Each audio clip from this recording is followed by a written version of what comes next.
The GOAT debate just got real, and this time it's personal. For years, fans have sensed that icy tension between Michael Jordan and LeBron James. The polite smiles that don't reach the eyes, the backhanded compliments, the quiet shade. It's basketball's Cold War, and the temperature just dropped again. Doesn't annoy Michael Jordan, that probably annoyed Kareem Abdul-Jabbar. It probably annoyed Magic. But now the truth is finally spilling out, and it explains why not just MJ, but almost every all-time great from Magic to Pippen seems to have beef with King James. And here's the twist, it's not only the old-school legends throwing shade anymore. Even today's stars are fed up. They've watched LeBron handpick his own super teams, then turn around and complain about weak rosters. Like he didn't build them himself. Fans call him out for acting untouchable. The media? He treats them like enemies the second they dare to question him. From the decision to the duct tape controversy to his latest explosive feud, LeBron's legacy is starting to look less like dominance and more like drama. The first wave of emotion was y'all, everyone saw me crying. Like that was all for 52 years of everything in sports going on in Cleveland. And then after I stopped, I was like, that one right there. LeBron's ego seems to follow him everywhere he goes. But here's the million-dollar question. Does he even care? Or does he secretly love being the villain everyone loves to hate? Because honestly, it looks like he feeds on the drama. Let's be real. LeBron James is one of the greatest players ever to touch a basketball. The stats back it up. The rings back it up. The longevity alone is legendary. But here's where the problem starts. LeBron doesn't just want to be part of the GOAT debate. He wants to end it by crowning himself the undisputed king, and he said it out loud too, flat out calling himself the greatest of all time. About chasing the validation. LeBron said, in 2016, winning the NBA championship, coming back from 3-1, that's the thing I felt like made me the greatest of all time. That probably just doesn't annoy Michael Jordan. That probably annoyed Kareem Abdul-Jabbar. It probably annoyed Magic Johnson. That statement hit legends like MJ and Kareem hard, not because they doubt LeBron's talent, but because they can't stand the self-proclaimed throne. To them, greatness isn't something you announce. It's something you prove. So when Michael Jordan heard LeBron call himself the greatest, you could feel the temperature in the room drop. He didn't have to say much. His expression said it all. For Jordan, legacy speaks louder than words, and LeBron's words spoke volumes. It's not over. I'd just like to, why he's saying that, I don't know. Maybe he thinks that sells. Maybe he's taking the Donald Trump approach and trying to sell him. The smirk, the laugh, that slow head shake. Jordan didn't need a press conference or a clapback tweet. That reaction was the response. It said, "You don't crown yourself, kid. The game does." It's more so with LeBron. If you are the greatest player, if people are saying you are the greatest player, or if people are saying Michael Jordan is the greatest player, why do you need... MJ didn't need words. That single clip said everything, and the internet exploded. Within hours, it was everywhere. Memes, GIFs, reaction videos. The smirk became legend. Even NBA insiders couldn't resist chiming in. Everyone had something to say about that look. Ever said he's the greatest player to ever play the game. Why? He's respected all the other players before him.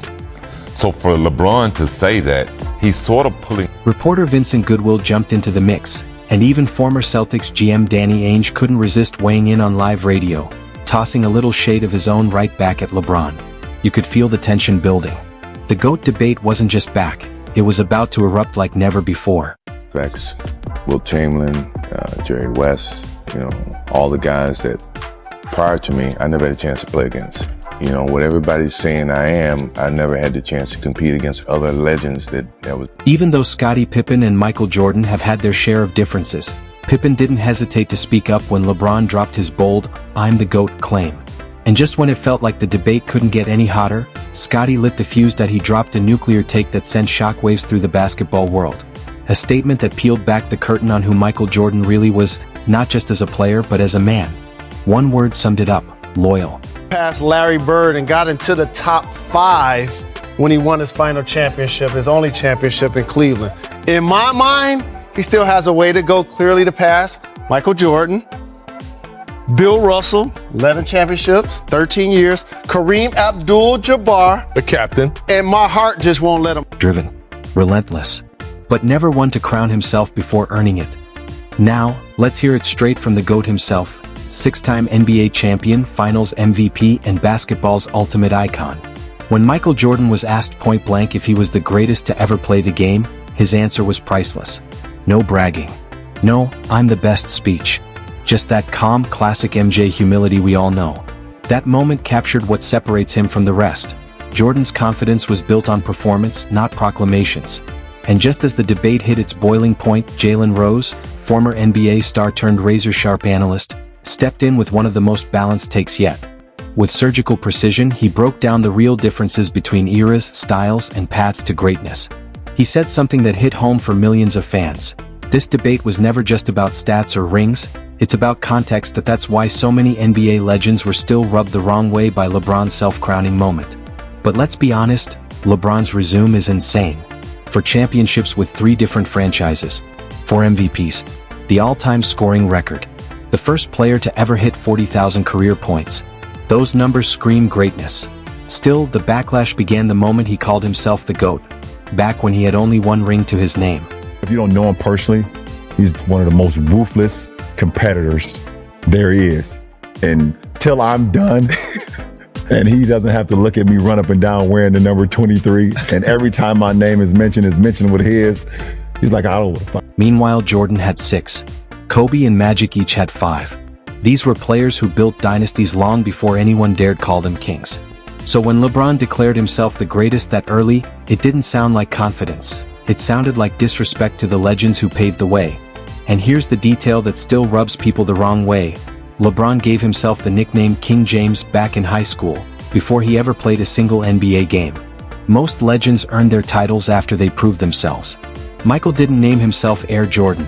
Nike did after he soared above everyone else. LeBron, though, crowned himself before the league had crowned him. Sure, he went on to become one of the greatest players of all time. No one can deny that. But calling yourself king before winning anything? That's the kind of move that still makes the old school crowd roll their eyes. Better players than him in his position already on our team. And if you ever wondered whether MJ has any real love for LeBron, well, LeBron himself may have answered that on the Pat McAfee show. He showed massive respect, calling Jordan his inspiration and the gold standard of basketball greatness. But listen closely, there was a chill beneath the praise. LeBron didn't say there was bad blood, but it's clear. Jordan's never shown much interest in building a friendship with him. LeBron once put it best. My motivation is this ghost I'm chasing.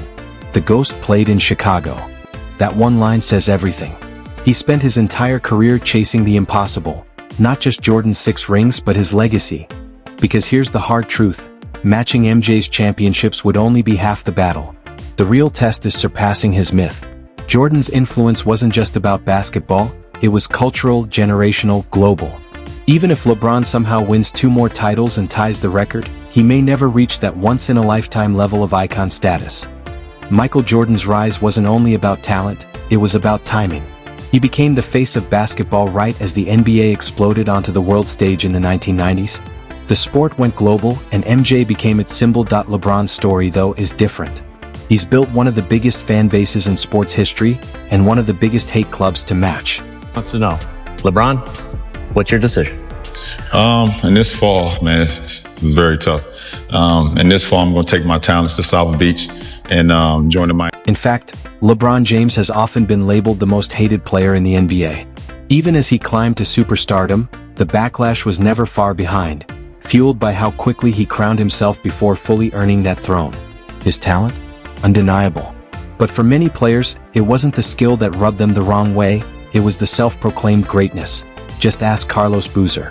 He's one of several former players who publicly called LeBron out for his constant self-praise, saying it was a turnoff for those who believed respect should be earned, not demanded. And that's been one of the biggest criticisms of LeBron throughout his career, that his own actions helped make him one of the most polarizing figures in basketball history. And nothing captures that better than his now iconic and controversial Chosen One tattoo. Here's the backstory. Also know you 3 kings came down here to win championships. Not 1, championships. Not 2. LeBron, tell us about that. Not 2, not 3, not 4, not 5, not 6, not 7. In 2002, Sports Illustrated put a 17-year-old LeBron James on its cover with a headline that would follow him for life, The Chosen One. The hype was unreal. But what really stirred controversy was what happened next. LeBron tattooed those exact words across his upper back. To many fans and players, it was the ultimate sign that he'd started believing his own legend before even proving it on the court. Instead of staying humble and letting his game speak, he branded himself as basketball's messiah. Fast forward to 2021, and LeBron was officially ranked the most hated player in the NBA. According to national Twitter heat map data, his polarization had hit new extremes. A 2022 analysis by an online betting company took it even further, tracking 1 month of negative tweets about the league's biggest stars. The results? Stunning. LeBron topped the list by a mile with more than 100,000 hateful tweets aimed at him. His closest rival, Kevin Durant, had barely a third of that. Behind them came James Harden and Kyrie Irving, far lower on the chart. But here's what most people don't realize: the roots of that hate go way back, long before the later career controversies. As early as 2008, when a 23-year-old LeBron was still chasing his first ring, other players were already throwing shade. After the Wizards beat LeBron's Cavaliers in a regular season matchup, Washington guard Deshaun Stevenson didn't hold back. He said, "He's overrated, and you can say I said that." That moment showed just how early resentment toward LeBron began brewing. Still, one move would soon define it all: the decision that turned admiration into outrage. Over 13 million people tuned in live for The Decision, the 2010 ESPN special that changed everything. It wasn't just about leaving a team, it was about breaking hearts. Imagine it: the hometown hero from Akron, the man Cleveland believed would bring them a title, looked into the camera and told the world he was taking his talents to South Beach. That one sentence flipped his image overnight, from savior to sellout, from hero to villain, all in front of millions. And it wasn't just an announcement, it was a production. The Cleveland Cavaliers, they have given him everything he wanted. They have the highest payroll in NBA history. He wanted J.R. Smith last summer. They paid him. He wanted Shumpert last summer. They bought in Kyle Korver. He's the best player in the world. Does he want all the good players? Those 8 words detonated across the sports world. Within seconds, jerseys were burning on Cleveland sidewalks. Fans who once called him their hometown savior were now calling him a traitor. Talk shows exploded. Headlines screamed betrayal. He's got to have all the best players on his team. He's got Kyrie Irving and Kevin Love. He wants everybody. He don't want to compete. He want to be the favorite all the time. It just pisses me off that a guy that great don't. Fans lost it.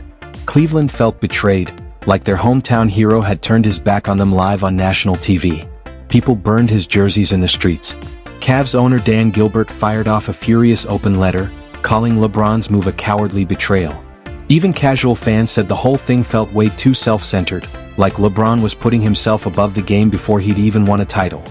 After the decision, things spiraled fast. Forbes ranked LeBron among the world's most disliked athletes. And then came the Miami welcome party, the one that made everything worse. LeBron, Wade, and Bosh hit the stage like rock stars. Lights flashing, confetti raining down, LeBron grinning as he shouted, "Not 1, not 2, not 3, it was supposed to be fun." But to the public, it screamed arrogance. 3 superstars celebrating like they'd already conquered the league before playing a single game together. Even Michael Jordan couldn't stay quiet. When asked if he'd ever have joined forces with rivals back in his day, he flat out said, "There's no way." Jordan explained he'd never have called Larry Bird or Magic Johnson to say, "Hey, let's team up." To him, building a super team was the easy route, not the champion's path. That hit hard coming from the man LeBron's always compared to. The irony? The move actually worked. Miami won 2 championships and LeBron proved he could deliver. But that TV special, that single moment, permanently changed how fans saw him. He went from America's favorite young star to the player people loved to hate. Even after bringing a title back to Cleveland and later dominating with the Lakers, the shadow of the decision still follows him. Because in sports, how you win can matter just as much as winning itself.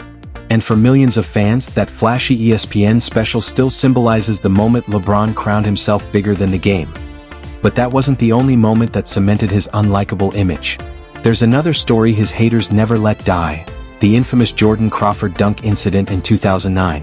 LeBron James coming up to me, unexpectedly I might add, to confront me about making sure that I mind what I say. Oh yeah, that one still haunts his legacy. Here's how it went down. Back in 2009, Jordan Crawford, an unheralded college kid from Xavier, found himself at a private Nike basketball camp hosted by none other than LeBron James. It was supposed to be a friendly scrimmage, a chance for young players to soak up wisdom from the king himself. But then, in one surreal moment, everything changed. Repeat the words because they ain't suited for FCC airwaves. That's what he was doing. Rumors started flying instantly. Word spread that LeBron himself had asked Nike to bury the clip to protect his image. Whether that was true or not, the damage was done. Fans took it as a sign that the king couldn't handle being embarrassed. What should have been a fun, harmless moment at a summer camp turned into a PR nightmare. And friend Rich Paul has my number. Maverick Carter, who works under him, has my number. LeBron James knows how to get in contact with me if he wanted to. He never called, because had he called and wanted to talk to me, I would. Nike staff allegedly swooped in and confiscated every tape in sight. Within minutes, the buzz in the gym turned into chaos. Reporters confused, players whispering, and fans wondering what they just witnessed. Then came the rumors. Word spread fast that LeBron himself had ordered Nike to pull the footage to protect his image. Whether true or not, that story caught fire. Overnight, the narrative shifted from Crawford dunked on LeBron to LeBron can't take being dunked on. What could have been a harmless highlight turned into a PR disaster, one that painted LeBron as thin-skinned and image-obsessed long before the decision ever happened. Stop effing with my son. That's my effing son. Stop effing with my son. That single detail changed everything. It made the policy violation explanation sound more like damage control. Fans connected the dots and decided LeBron didn't just get dunked on, he got exposed and then tried to erase it. Whether or not he actually gave the order didn't matter anymore. The perception stuck. LeBron wasn't just managing his career, he was managing his image. And that incident, small as it was, became one of the first cracks in the armor of basketball's self-proclaimed king. As a father, stop this. Stop this. We all know that Bronny James is in the NBA. It wasn't just a clapback, it was a full-on character takedown. LeBron flipped the script, dragging Barkley's off-court controversies into the spotlight and putting his own spotless image on display. The internet exploded. Some fans applauded him for finally standing up for himself. Others said he'd crossed a line, proving exactly what Barkley accused him of, being too sensitive to criticism. For Barkley, it was just another debate. For LeBron, it was personal. That exchange cemented one of the NBA's most memorable media feuds, two legends from different eras clashing over what greatness really means. Barkley saw himself as old-school tough love. LeBron saw hypocrisy from a guy who'd never reached the mountaintop he had. Still, one thing was clear. LeBron's patience with critics had officially run out. The image-obsessed king wasn't biting his tongue anymore. He was swinging back unfiltered. The whole point. Never would I ever not allow people to talk about the sport, criticize players about what they do on the court. That is your job, to criticize. Next, LeBron revealed why he had a sudden outburst. But when you take it and you get personal with it, it's my job to not only protect my damn household, but It was raw, unfiltered, and deeply personal, a side of LeBron fans rarely saw. For years, he'd been painted as thin-skinned and overly polished, but this was pure emotion. He wasn't reading from a PR script. He was done being the punching bag for former players who, in his eyes, never lived up to their own standards. In this particular instance, as it pertains to his son, he is a liar. And he went on national television today. Social media exploded. Fans flooded timelines with fire emojis and quotes from his rant. Reporters couldn't believe how brutally honest he'd been. Even veteran analysts admitted they'd never seen LeBron snap like that before. This wasn't a media-trained response. It was a man unloading 14 years of bottled-up frustration. The figurehead. To regurgitate an obvious point, when I talked about Bronny James early in the season, and I highlighted the fact that at that particular moment in time, he simply was not ready, I was calling out LeBron James. Their rivalry runs deep, stretching all the way back to LeBron's early Cleveland days. Long before social media beefs and podcast clapbacks, these two were battling it out on the court, and they genuinely didn't like each other. The tension first exploded in a 2004 preseason game when Pierce allegedly spit toward the Cavs bench after jawing with LeBron. From that moment on, the bad blood was real. And had I done something, what do y'all want me to do? You want me to act? You want this to be a reincarnation of Chris Rock and Will Smith? And let me state for the record that while we bring up that, let me assure you it wouldn't have gone down like that. I would have gotten my ass kicked because at that. But LeBron's feud list doesn't end with Barkley, and it definitely doesn't stop at Paul Pierce. Now, the drama's taken a turn that hits closer to home. This time, it's family. LeBron James is facing massive backlash after a fiery courtside confrontation with none other than Stephen A. Smith. A feud years in the making that finally erupted for the world to see. It all went down after the Knicks vs. Lakers matchup on March 6th, when cameras caught LeBron snapping at Stephen A. courtside. His expression said it all, pure frustration. The clip went viral in minutes. Fans were desperate to know, what could have made LeBron lose his cool like that? Soon after, Stephen A. broke his silence on his show, hinting at what LeBron had shouted. He didn't spell it out, but fans read between the lines. The message was crystal clear: keep my son out of this. Stephen A. looked shaken as he explained the moment, admitting he was disappointed with how things played out, especially after social media twisted the story into chaos.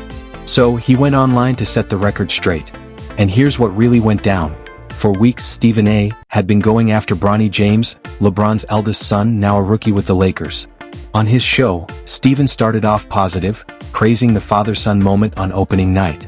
But then came the switch-up that he said, "We love seeing Bronny in the G League, because that's where he belongs right now, learning, improving, earning his spot."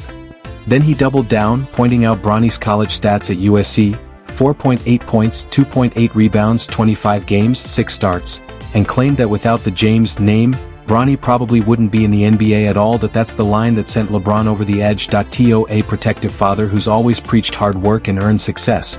Those comments didn't sound like analysis. They sounded like an attack. So, when LeBron appeared on the Pat McAfee show, he tried to play it cool at first, until he couldn't anymore. He said, "Steven's gonna be happy as hell I'm talking about him, he'll be smiling ear to ear right now." You could hear the tension, years of media pressure boiling over.